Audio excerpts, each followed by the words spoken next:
Thank you, sir. It's Eric Previn from CD2. That was not a complete list, but we'll see if there's not a conflict. We can move forward.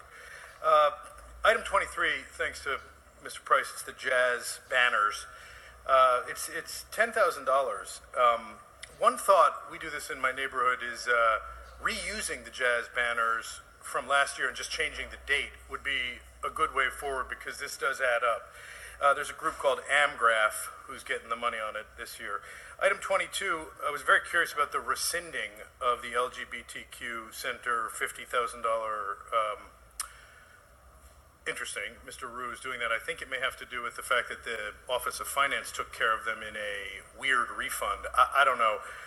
Appreciate clarity on that, because it is a little bit confusing.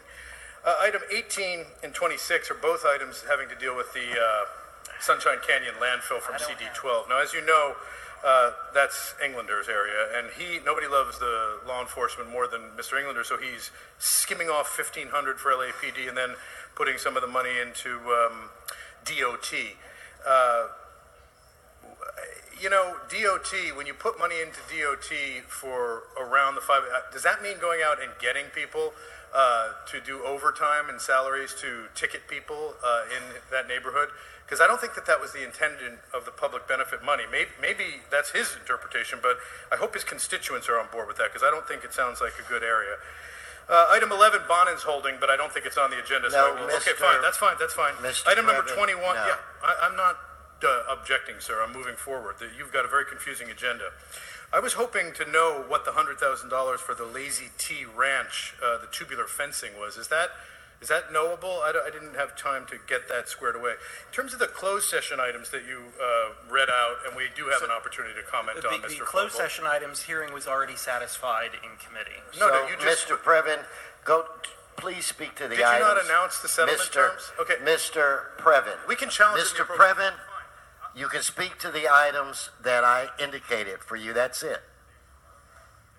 Well, I mean, I find that why don't we give him his general public comment? Give him his minute for general public comment.